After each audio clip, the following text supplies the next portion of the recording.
Olá, professoras, bem-vindos a essa videoaula. Nós vamos abordar a pedagogia por projetos no contexto da estiagem no estado do Amazonas. Teremos o apoio da professora Tatiana Rivera. Ela vai compartilhar conosco a sua experiência como educadora em diversos contextos aí nos quais há impossibilidade de aulas presenciais com os estudantes. E nossa missão será pensar, como que a gente pode utilizar essa metodologia ativa, a pedagogia por projetos, quando os encontros presenciais ou mesmo a possibilidade de ter aulas remotas síncronas são reduzidas ou inexistentes. Então a gente vai entender por que realizar projetos ou ações projetificadas com os estudantes, como a pedagogia por projetos pode engajar os estudantes para aprendizagens significativas, mesmo neste contexto, de estiagem. Então, vamos iniciar conhecendo um pouco sobre a professora Tatiana Rivera. Olá, tudo bem? Eu sou a professora Tatiana Rivera, eu sou amazônida, nasci na cidade de Benjamin Constant, à beira do Rio Solimões, na Tríplice Fronteira. Sou menina do interior e agora, enquanto professora, eu tô atuando na formação, né, na formação de professores. Atuei há quase 8 anos na formação de professores indígenas em várias comunidades com várias etnias. Também atuei no CEPAM, no Centro de Formação de Professores da Secretaria. Eu sou servidora da Secretaria de Educação do Amazonas. Sou formada em língua portuguesa. E como eu sou da Tríplice Fronteira, eu também sei o espanhol fluentemente, né? Meus pais são peruanos, meu pai, né? Minha mãe é brasileira, então eu tenho essa mistura, né? E muito do que eu vivi, eu levo para as formações, porque é com esses pares que eu trabalho, né? Com a Amazônida, com o ribeirinho, com o indígena, né? E a maioria das pessoas que eu conheço, dos professores, eles também fazem parte desse contexto.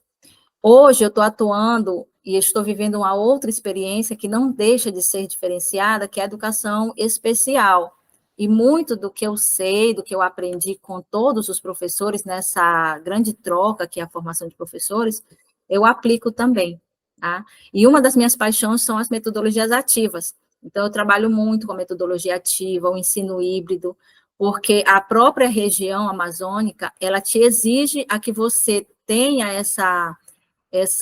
se transforme nessas adversidades, tanto da pandemia, que foi um acontecimento mundial, mas também de acontecimentos locais, como é a estiagem, né? Então, nossas distâncias são grandes, nossas ruas são os rios, e quando nos faltam essas ruas, a gente fica um pouco ilhado. Mas a gente não pode deixar a peteca cair, a gente precisa continuar ajudando nossos estudantes a que esse impacto não seja tão grande na sua aprendizagem. Então, a gente começa a ter ideias, criatividade, usar o que a gente tem para poder ajudá-los, né? Então, essa sou eu, essa pessoa que gosta de inventar umas coisas malucas aí, mas que dá muito certo, né, para ajudar tantos professores, né, meus pares, meus colegas, né, que também estão na luta, e os estudantes, que é o nosso foco maior, né, nossos estudantes amazônicos que estão em todos os lugares, nas aldeias, nas comunidades ribeirinhas, né, nas sedes dos municípios e aqui na capital também, tá? E a gente vai apresentar alguma dessas ideias aí, quem sabe inspirem vocês em algum momento. A questão da pedagogia de projetos, o professor, ele passa a ser mais um mentor, né? Ele orienta muito isso, né? Ensina os princípios, né? E aí o aluno, ele vai fazendo esse estudo com o professor, essa reflexão, e de repente eles estão vendo uma problemática na própria comunidade, e aí eles estão levantando hipóteses e situações para resolver aquilo, né? Bom, um projeto ele pode ser organizado de vários modos, aí é a escolha do professor, né? Mas todo projeto ele vai partir de um problema, né? Ou de uma questão de pesquisa. Né, no caso de um projeto de pesquisa, né, há sempre uma questão, depois é preciso fazer um recorte, né, dessa questão e todo um planejamento e um desenvolvimento. No caso de um projeto de intervenção na escola, no contexto comunitário, né, dos estudantes, ele parte de um problema, né, de uma questão, de algo que é desejável, né, de ser transformado, de ser aprimorado naquele contexto. E aí os estudantes vão trabalhar de modo interativo, né, vão aprender de modo colaborativo a solucionar esse problema, né, ou a transformar a realidade conforme eles desejam.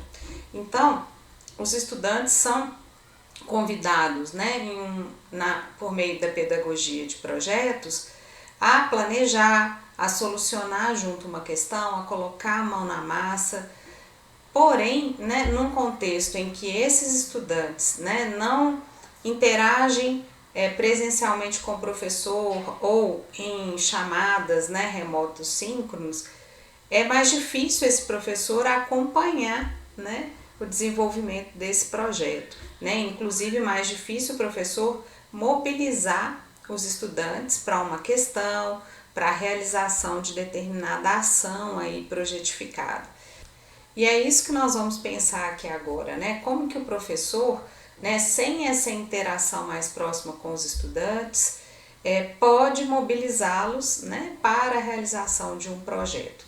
E a professora Tatiana, né, ela nos apresenta aí um exemplo realizado em Benjamin Constant, que foi o uso da tecnologia do rádio para dar aulas. E aí nós fizemos aqui junto com ela o exercício de como poderíamos promover, né, a pedagogia por projetos por meio do rádio. Então, vamos assistir a professora Tatiana, né, contando como é que ela faria esse exercício com os estudantes. Uma das estratégias também usada por Benjamin Constant é via rádio. Então, o sinal de rádio, ele chega ao município, e lá na sede do município tem uma estação de rádio, Rádio Rio, se eu não me engano. A frequência é muito boa. Então, aí a rádio foi parceira, porque aí, na época da pandemia também aconteceu isso. Foi um dos municípios que se valeu dessa tecnologia. Então, os professores gravam os programas, né? Me lembra a telenovela, né? A radionovela da época, né? Então, as crianças reconhecem a voz do professor, da professora, e é uma coisa. Aí seria um trabalho bem mais de reaprender mesmo. A professora tem que fazer uma coisa bem lúdica, sem ela ser vista, na verdade, é a voz dela, né? Primeiro, eu precisava passar para eles, para os meus alunos, se já não tivesse feito isso antes, no presencial, antes da estiagem chegar, os princípios de como a gente elabora um pequeno projeto. Primeiro, né, eles têm que entender isso. O que eu vou precisar, né, para que o meu projeto seja... Aí eu posso conversar com eles a questão de trabalho colaborativo, né? Quem vai fazer o quê, né? Então, nós encontramos, sei lá, um problema que vem da estiagem também, né? A questão do problema da água potável, né? O que a gente pode fazer com isso aí, né? E aí, o projeto, ele tem várias partezinhas, né?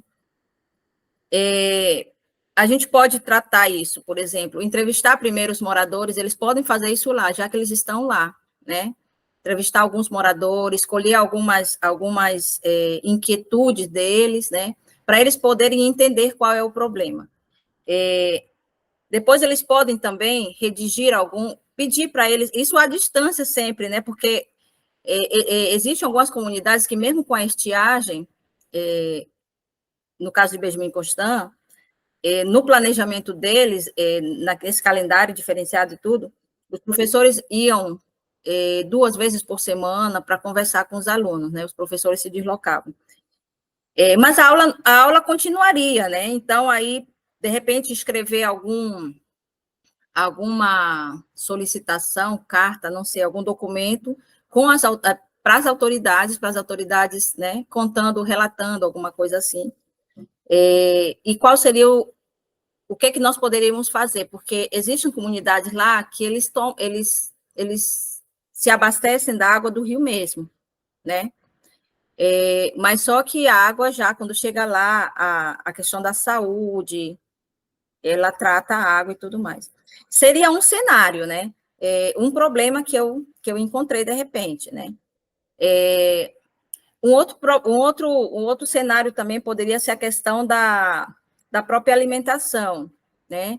Com a seca, os próprios comunitários, eles sofrem muito com a questão da roça, né? Da irrigação das plantas e tudo mais. Então, pequenas hortas. Então, eu posso fazer um projeto com pequenas hortas, no qual eles podem estar cultivando tubérculos, alguma coisa assim, para ajudar nisso aí. Eu estou vendo, assim, uns problemas que eu acho que poderia ocorrer na comunidade, né?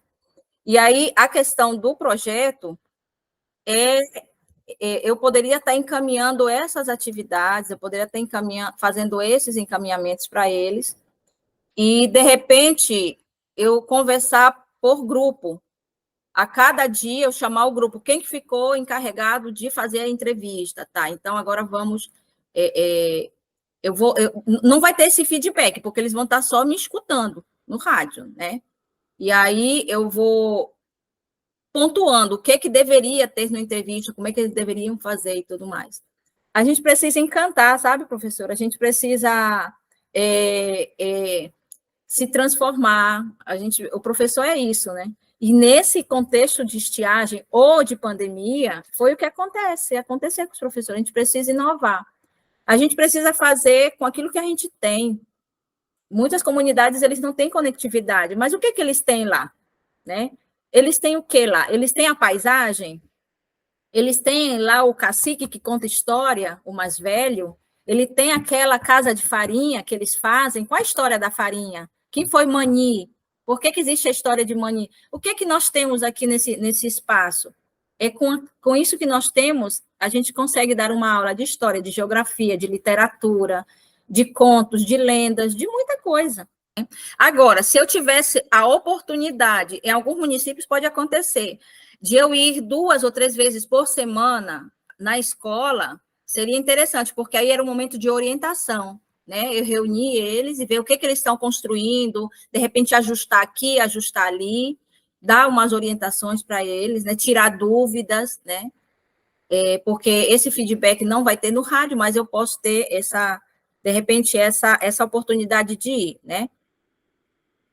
Na verdade, como eu sou da área das linguagens, né? Eu pensaria muito na questão da entrevista, né? Deles gravarem alguma coisa no próprio celular, de repente, alguma coisa, porque eles têm celular. E se não tiver celular, registrar isso, por exemplo, no caderno, a entrevista mesmo em caderno, né? E tirar fotos, né? Eu poderia dividir em grupos, por exemplo, né? Um faz a questão do roteiro de entrevista, o que perguntar, claro, isso no momento da aula via rádio, eu vou orientar como é que se faz um roteiro de entrevista, depois a questão da foto, né, como é que faz o registro, para que serve e tudo mais, aí fica essa equipe com a questão da fotografia. Como isso vai, aí eles podem fazer registrar isso em caderno, né, diariamente, o que eles estão fazendo.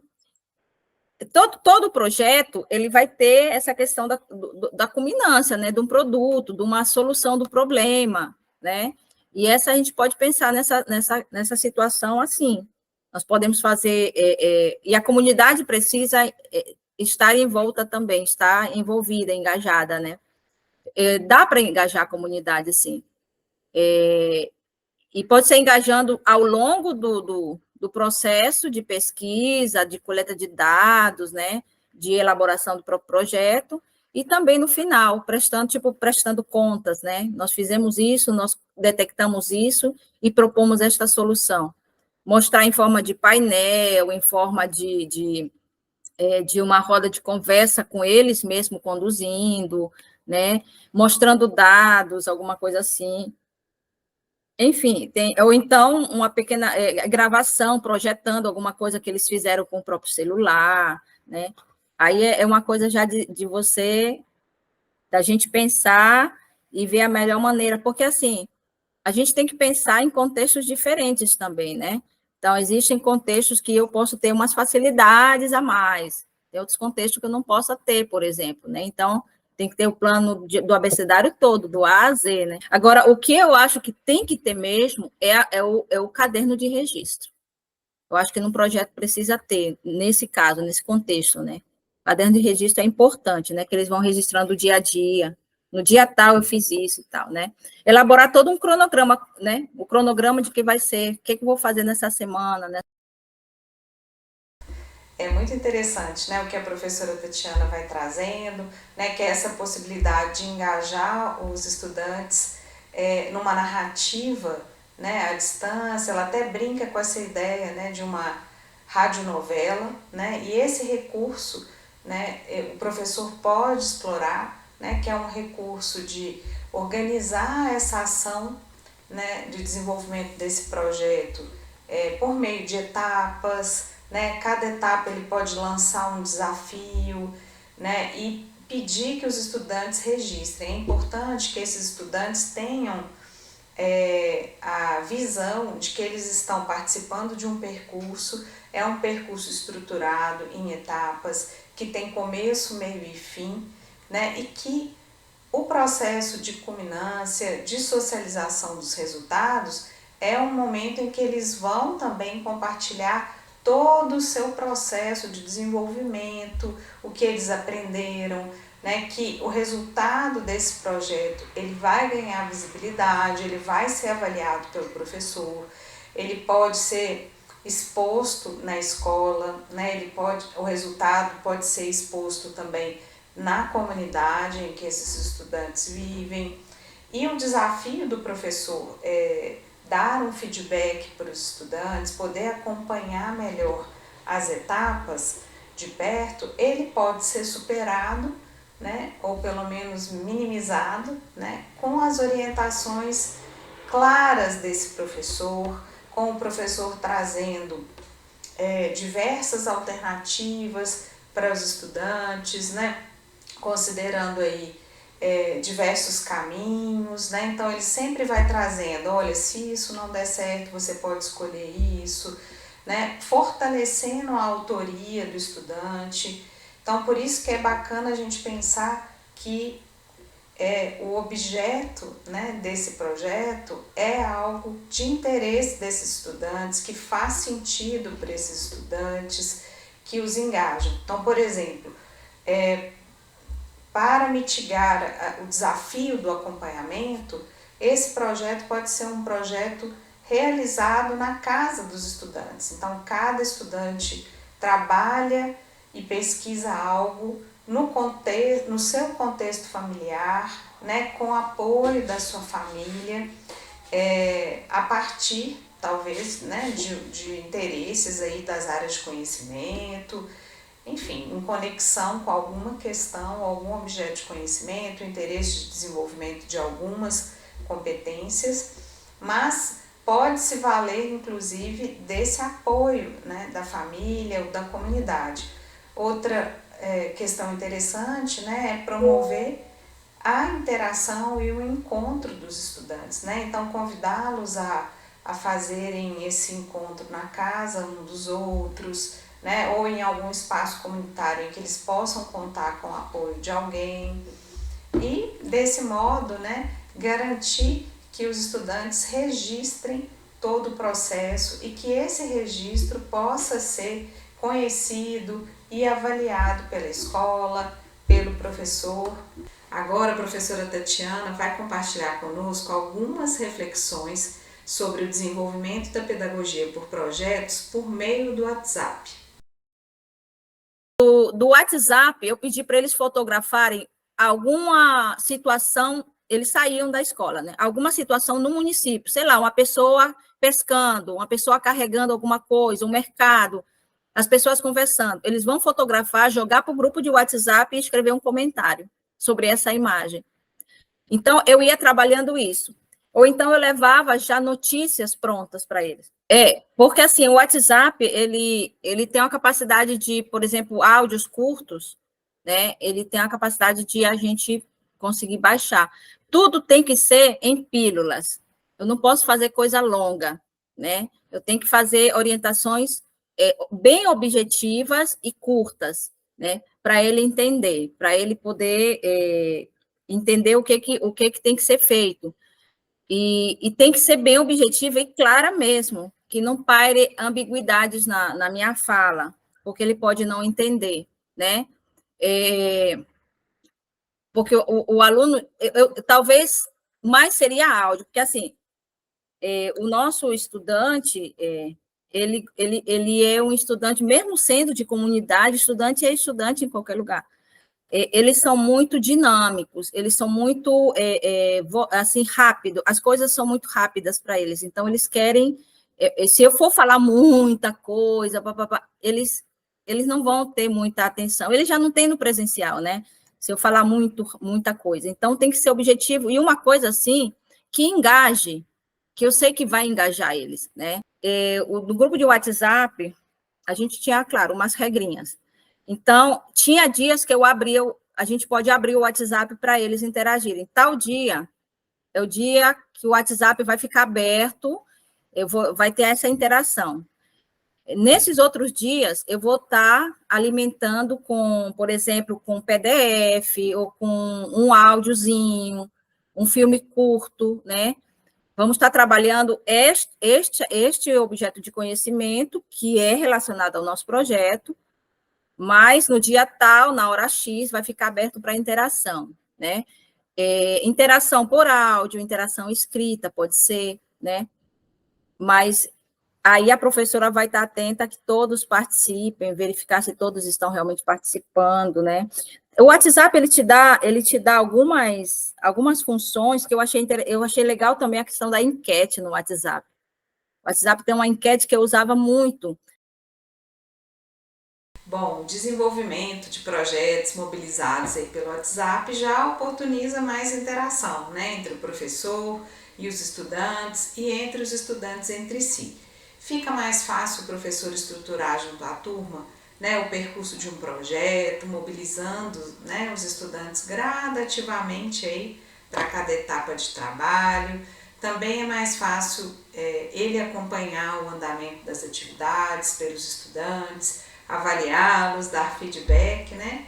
E a dica de produzir conteúdos curtos, em formato leve, que trafegam melhor aí em caso de baixa conexão de internet, como áudios e textos, é preciosa, né?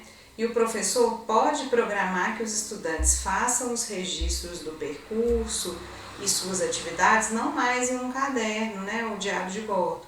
O portfólio de registros do projeto, por exemplo, pode ser também feito em áudios, em pequenos textos, né, e fotos. Então, para finalizar a nossa videoaula, a professora Tatiana, ela vai refletir sobre esses modos de gerir as turmas e as possibilidades de parceria, né, com integrantes das comunidades e familiares dos estudantes. Porque realmente na comunidade, nós não temos uma sala de 50 alunos, né? O que nós temos numa comunidade é uma sala de multisseriado, é outro fator também de dificuldade, né? Então, numa comunidade, numa sala, o professor, ele tem que ministrar aula para do primeiro aninho ao nono ano na mesma sala, né? Então, esse é outro fator também que o professor precisa se organizar para trabalhar o projeto. As atividades propostas pelo professor, eles precisam estar alinhados com a temática do projeto, entretanto, a complexidade vai ser diferente para cada grupo, né? Os pequenos, eles vão ter uma tarefa menos complexa do que o nono ano, por exemplo, entendeu? Então, eles podem fazer isso. O planejamento do professor ele é bem importante, né? E em esse contexto de de à distância é bem mais importante ainda. A distância, seja via rádio, seja com apostilado, seja usando a tecnologia da conectividade via WhatsApp, sempre a comunidade precisa estar ciente da importância, porque ela que vai ser a nossa parceira, né? Ela que vai estar lá com os alunos. E é claro, professora, que a gente precisa muito do apoio dos próprios pais, da própria comunidade, né? Para que os alunos comprem as tarefas, para que eles façam isso, né? E eu acho que, como o Amazonas, ele já vem nessa perspectiva de que todo ano vai ter a estiagem, então fazer um trabalho com eles e com os pais nesse momento de ausência, né? Os pais precisam estar atentos, eles moram lá, então, que é importante que não pare, que o professor vai estar o tempo todo conectando no dial do rádio, ou então no grupo de WhatsApp, né? Eu acho que essa parceria tem que acontecer. A professora Tatiana, né, vai trazer algumas recomendações sobre a gestão, né, dos grupos, principalmente quando os grupos são multisseriados. Em relação a esse ponto, acho que vale a gente adicionar algumas outras alternativas, né? Por exemplo, no caso de uma turma multisseriada, é possível organizar tarefas em que os estudantes mais velhos, que já têm mais autonomia e também mais autogestão, né, podem apoiar os mais novos, né? Então pensar não apenas em atividades para determinadas faixas etárias, mas também pensar na interação, né, entre as diferentes faixas etárias, com os estudantes mais velhos, se responsabilizando por acompanhar os mais jovens, né, de poder ter esse tipo de interação, que de algum modo oportuniza o desenvolvimento de competências e habilidades por todos, né? E é justamente essa interação entre os estudantes, essa interação qualificada, essa possibilidade de aprendizagem colaborativa entre os estudantes que os engaja, que os mobiliza, né, para novas aprendizagens. E desse modo também é isso que justifica, né, a gente convidar você, professora, você, professor, a experimentar, né, essa metodologia, a pedagogia por projetos, também nesses contextos, né, de relação educativa em que a comunicação, né, esse encontro presencial está limitado. Poderíamos entender, né, que nestes contextos de comunicação reduzida não existiriam condições, né, ideais para a realização de um projeto, e é justamente o contrário, é justamente por essas condições, né, de comunicação, como as trocas estão estabelecidas, é que a pedagogia do projeto vem para engajar, para criar um ritmo de trabalho mais estruturado, né, que possibilita que esses estudantes interajam com o contexto comunitário deles, com o contexto familiar. Olá, professora, olá, professor, seja muito bem-vinda, seja muito bem-vindo. Na continuidade dessa videoaula que está discutindo educação por projetos em espaços não formais, agora com foco na área de Ciências Humanas Sociais Aplicadas, eu sou Leia Camargo, professora da área de Ciências Humanas Sociais Aplicadas. Bom, dando continuidade, né, nessa conversa com Juliana que vocês estavam agora, a gente tem como objetivo aqui, né, como ponto central da nossa conversa, pensarmos juntas e juntos a importância dos registros quando a gente está pensando no trabalho por projetos, né? Então, o que de fato está em jogo nessa boa perspectiva dos registros, né? E que importância é essa que os registros assumem no trabalho por projetos? Então, o primeiro ponto aqui que eu queria convidar cada um e cada uma para pensarmos, né, juntas e juntos, é como que a gente pode promover registros, né, esse movimento tão importante, tão fundamental para aprendizagens significativas, né, tão didático, tão importante para a mediação, que podem ser ali inspirados, né, na escrevivência e nessa boa educação por projetos. Então, eu convido cada um e cada uma a me acompanhar aqui na leitura do que está na tela, em que a gente vai trazer como primeiro ponto para essa discussão, né, esse termo criado pela Conceição Evaristo, né, em que ela denomina de escrevivência, como ela vai dando voz ali ao seu processo de escrita, ao seu processo criativo. Então, né, a Conceição traz ali que esse termo, né, a escrevivência, traz a junção de duas palavras, escrever e vivência, né?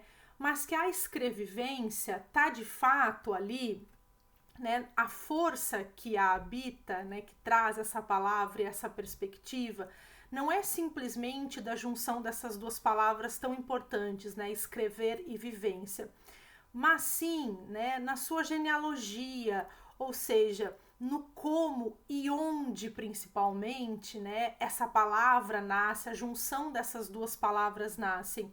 Ou seja, de que experiência é essa que está sendo contada ali, né? Por quem ela está sendo contada, como ela está sendo contada, de onde ela está sendo contada. Então é essa perspectiva, né, de fato colocar ali o sentido, né, da vivência, de uma vivência que é coletiva, que é social, que é cheia de pertenças, que é cheia de significados, que parte essa abordagem da Conceição, né, em que ela denomina como escrevivência, ou seja, não é a escrita pela escrita, mas é a escrita que dialoga com essa vivência, com esse pertencimento, com esse lugar, né, das relações coletivas, da sua leitura de mundo, de que mundo é esse, de que território é esse, que pertença, né, a gente está colocando ali nessa escrita. Não é o registro pelo registro, é o registro de um lugar, de um como, de um afeto, de uma vivência, né, que parte de uma coletividade. Então, nesse sentido, como é que a gente pode pensar, né? Já fica essa pergunta para aqui irmos matutando ao longo dessa videoaula, né? Movimentos, né? Bons processos de registros inspirados nessa perspectiva da escrevivência proposta pela Conceição quando a gente está trabalhando numa educação por projetos. E olhando, né, para esse ponto, a gente tem que pensar como é que, dentro do contexto e aqui de estiagem, de tantos desafios, né, de aulas e aprendizagens que dialogam num ambiente assíncrono, a gente pode de fato entender que papel é esse que a tecnologia pode assumir, pode garantir ali na produção de bons registros, né? Como é que a gente pode olhar para essas tecnologias a serviço de aprendizagens comprometidas com o desenvolvimento integral dos e das estudantes, com suas pertenças, com suas escrevivências, né? Então, o Moran traz aqui para a gente pensar, né, que as tecnologias assumem um lugar muito importante de registro e também de visibilidade do processo de aprendizagem dos estudantes, ou seja, é o registro também ajudando no exercício da metacognição, de que os estudantes percebam o que aprendem, como aprendem, que movimentos foram desenvolvidos ali para aquela aprendizagem, né? Qual é o percurso mental que o estudante foi desenvolvendo ali para aprender, né? Então, que ele também visualize como ele aprende, como foi o processo dele de aprendizagem, né, naquela abordagem e aqui, no nosso caso, nesse projeto, né? Como é que ele vem aprendendo ao longo do processo. E o Moran também nos traz, né, que as tecnologias, além desse bom movimento de registro e de visibilidade do processo, elas facilitam múltiplas formas de pensarmos esse registro de uma forma dialógica, né? Ou seja, de uma forma em que os estudantes se apoiem, que o professor e a professora entrem numa boa mediação, que ele vá garantindo a intencionalidade pedagógica, mas que ele não está no centro do processo. Os próprios estudantes e as próprias estudantes vão assumindo ali a sua mediação, vão garantindo esse bom desenvolvimento da aprendizagem, né? Vão ajudando uns aos outros nesse processo, vão garantindo mesmo uma aprendizagem que está horizontalizada, que vai colocando de fato os jovens e seus processos no centro do processo. O professor e a professora entra nesse bom movimento da intencionalidade pedagógica, do que queremos garantir nesse trabalho. Então, nesse sentido, né, o terceiro ponto que o Moran nos convida a pensar, o papel que as tecnologias podem ter para os registros, é como elas nos favorecem a pensarmos movimentos ali, processos de compartilhamento, de coautoria, de divulgação, né, de entregarmos, por exemplo, para a comunidade tudo que está sendo construído na escola, como é que a gente pode usar a tecnologia e os registros que ali são feitos para movimentos de escola verdadeiramente democráticos. Então, é nesse movimento de registros, né, que dialoguem com uma autoria e criação dos estudantes, que tragam ali seus processos, suas pertenças, seus desejos, aquilo que de fato cada um e cada uma está interessado, e principalmente como cada um e cada uma, né, entende o que é importante ser dito, como cada um e cada uma escolhe aquelas palavras, como essas palavras, esses registros, ou essas diferentes formas de registros que não precisam ficar presas às palavras, podem oferecer, né, boas evidências de aprendizagem para nós em sala de aula, como que a gente olha para os registros que ali foram feitos, né, e vamos promovendo processos de mediação pautados em boas intencionalidades pedagógicas, mas que os estudantes estejam ali no centro do processo.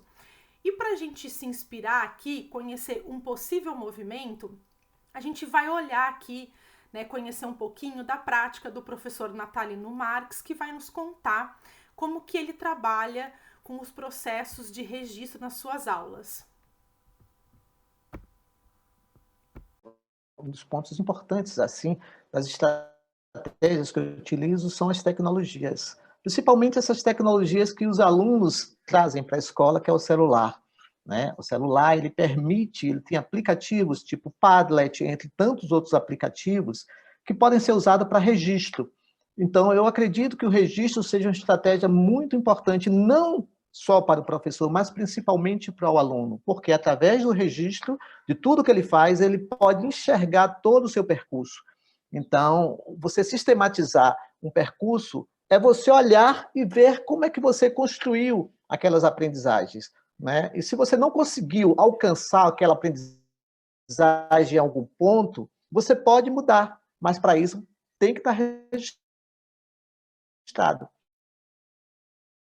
E o registro ele tem que ser feito por eles, mas a gente precisa dar autonomia para os nossos alunos construírem os seus registros. Por isso temos que capacitá-los, né, nas metodologias ativas, nas tecnologias. Então, formação do aluno e formação do professor são coisas que têm que vir associadas, têm que vir casadas. A formação ela tem que ser contínua, gente. O mundo muda a cada momento. Né? A cada momento temos aplicativos novos, temos celulares novos, temos aparelhos novos. Então, a cada momento, a gente precisa estar dando um salto no sentido de acompanhar essa globalização, porque realmente, de fato, a gente está vivendo, né, há muito tempo e cada vez mais ligeira, para que o aluno possa acompanhar o seu processo. Isso é importantíssimo. O aluno só consegue enxergar se ele aprendeu ou não quando ele olha todo o seu percurso. Então, eu acredito muito nessa questão do registro, da tecnologia, e como a professora Cláudia falou, também utilizo muito as tecnologias, por exemplo, utilizo muito o vídeo, eles gostam, os podcasts, os infográficos, né, que a gente associa imagem com palavras-chave, né, que eu acredito que o infográfico seja assim, já um avanço do mapa mental, porque ele já traz as imagens, e as imagens falam muito, esses alunos falam muito por imagens. Né? Esses multiletramentos que esses alunos já trazem para a escola, ele é importantíssimo, então a gente tem que trabalhar, né, esse universo que eles trazem, né, os emotions e tantas outras coisas, os memes, enfim, as aprendizagens, elas acontecem de uma forma lúdica, por isso que eu acredito muito na aprendizagem criativa, porque tem esses 4 pilares, esses 4 P's da aprendizagem criativa, né, que é projeto, pessoas, pensar brincando. O pensar brincando é fundamental para a aprendizagem dos alunos, né? Quando você tem um conteúdo e você aplica aquele conteúdo de forma direta, de forma sem ter uma ludicidade, sem estar na perspectiva, porque, na verdade, quando o aluno chega na sala, ele tem uma perspectiva de aula. Não, hoje eu quero uma aula. Então, a escutativa é fundamental, né? Nós, professores, precisamos escutar os nossos alunos, né? Antes de entrar na sala de aula, você pode levar o melhor planejamento de aula, mas o bom planejamento de aula é o planejamento que o aluno tem a expectativa de ter uma boa aula, não a expectativa do professor dar uma boa aula. Eu penso dessa maneira. É isso aí. Bom, então inspiradas pelo relato do professor Natalino, né? A gente tem 2 movimentos para pensar aqui. O primeiro diz respeito a esse bom uso das tecnologias que ele faz para pensar caminhos de registro, né? Então, quando ele coloca ali, né, o quanto ele entende a tecnologia como uma ferramenta, né, ele traz um segundo convite, né? Ele não assume para ele esse protagonismo de pensar que tecnologia é essa e de que forma essa ferramenta vai acontecer. Ele fala ali, né, olha, eu trabalho com a tecnologia que os meus estudantes trazem, ou seja, ele coloca de fato as vivências, as compreensões, os saberes e os desejos dos estudantes, das estudantes no centro desse registro, né? Então ele não assume que de fato é o instrumento que ele entende que é o melhor. Não, ele convida os estudantes, é aquilo que vem deles, né? Que de fato os estudantes trazem. E ele fala, ao passo que, para dar conta disso, eu vou investindo num movimento de autonomia, né? Nesse movimento de autonomia para a construção dos registros, entendendo que os registros revelam ali um processo que é autoral dos estudantes, né? Eu não posso aprender por ninguém. A forma como as estudantes aprendem, o que cada um e cada uma aprende, é um processo muito autoral, né? Então, a gente usa ali dos registros para facilitar, para pensar esse bom exercício até da metacognição, para que o estudante perceba, né, visualize ali a sua aprendizagem, mas com autonomia. E o professor, como ele conta aqui, vai dando essa boa intencionalidade pedagógica. E a segunda pergunta, né, é pensarmos que relações a gente pode estabelecer com a escrevivência, né? Quando o professor fala assim, esses multiletramentos que os alunos trazem para a escola são importantíssimos. A gente tem que trabalhar esse universo que eles trazem, né? Então, acho que aqui tem um convite que o professor Natalino nos faz de pensarmos os registros que dialoguem com as escrevivências dos estudantes e das estudantes. Registros estes que estão pautados nos seus repertórios e, como o professor Natalino nos convida aqui, no universo que cada estudante carrega. Um universo cheio ali de compreensões, né, já de muito conhecimento, e que dialoga com aquilo que genuinamente está no centro da vida do estudante, que é a sua vida cotidiana, é aquilo que ele vivencia o tempo todo, nos lugares que ele vai, nos lugares que para nós aqui na área de ciências humanas é tão importante, que ele produz e reproduz, né? Então esse bom movimento de assumir que os estudantes estão de fato no centro do processo, que estudantes vão dando vida ali à forma como querem trazer os seus registros, e nós, enquanto professores e professoras, vamos pensando em caminhos que desenvolvam a sua autonomia e que, acima de tudo, né, promovam esse desenvolvimento integral dos jovens. Quando o professor Natalino nos convida a pensar, ele fala, olha, o que eu vou garantindo não é o qual ferramenta, como é que a gente vai fazendo isso, mas eu vou ajudando os estudantes numa boa mediação, talvez até num letramento ali digital, porque muitas vezes a gente compreende as ferramentas, né, num uso pedagógico. Os nossos estudantes podem ter outras compreensões, que a gente só precisa construir caminhos para dialogar com elas, né, para que a forma como eles conhecem e compreendem essas ferramentas tecnológicas também possam ser pedagógicos, né? A gente só precisa sensibilizar esse olhar para uma tecnologia que também pode apoiar boas aprendizagens. Então, quando a gente pensa, né, aqui no contexto em que estamos vivenciando, o que a gente pode de fato pensar de boas práticas, gêneros, mídias, formatos, né, que podem mobilizar aí os nossos jovens aos registros numa perspectiva de suas escrevivências, quando a gente está falando das suas aprendizagens, né, numa perspectiva de projeto. Então, trabalhando nesse projeto, como que eles podem olhar para os registros à luz de todo esse processo da escrevivência, trazendo ali diferentes práticas, gêneros, mídias. Quando olhamos para o documento de repriorização curricular, pensando, né, nessa boa importância dos registros, a gente consegue mobilizar, e aqui é só um exercício, não é o único caminho possível, foi uma escolha que eu pensei para dialogarmos aqui, mas cada um e cada uma vai pensar aí nos bons caminhos, que dialoga melhor, né, com a sua realidade, que promova caminhos dialógicos e principalmente pautados nessa escrevivência para a educação com projetos aqui. Mas nesse exercício aqui de fazer uma escolha, a gente pode pensar, por exemplo, como esse trabalho, né, de registros pautados na escrevivência podem desenvolver duas habilidades importantes no documento de repriorização. Essa habilidade, né, da gente identificar, analisar e comparar diferentes fontes narrativas, né, trazer esse bom repertório de diversas linguagens, trazendo luz ali às compreensões que são importantes do ponto de vista das categorias de análise, de cada um dos componentes que compõem a área de ciências humanas, compreendendo todos os seus objetos de conhecimento.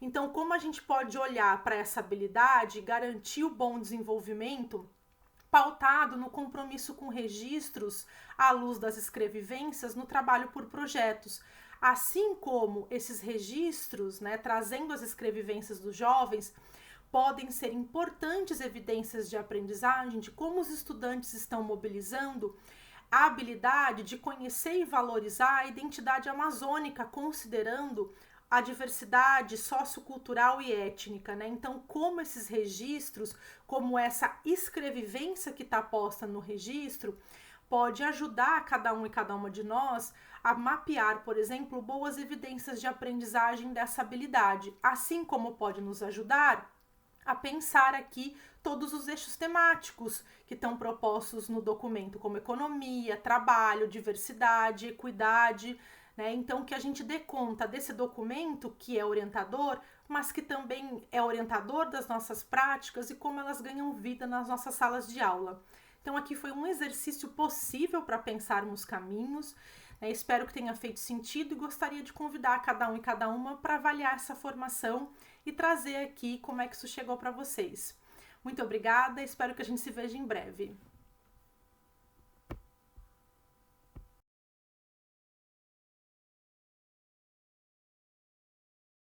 Chegamos então ao final da nossa videoaula. Nesse percurso pudemos refletir sobre o uso da metodologia ativa Pedagogia por Projetos, principalmente pensando aí o contexto da estiagem. Tivemos aí a parceria da professora Tatiana Rivera, que trouxe aí várias dicas, né, de como trabalhar os projetos em situação em que os estudantes têm a limitação de estar presencialmente na escola.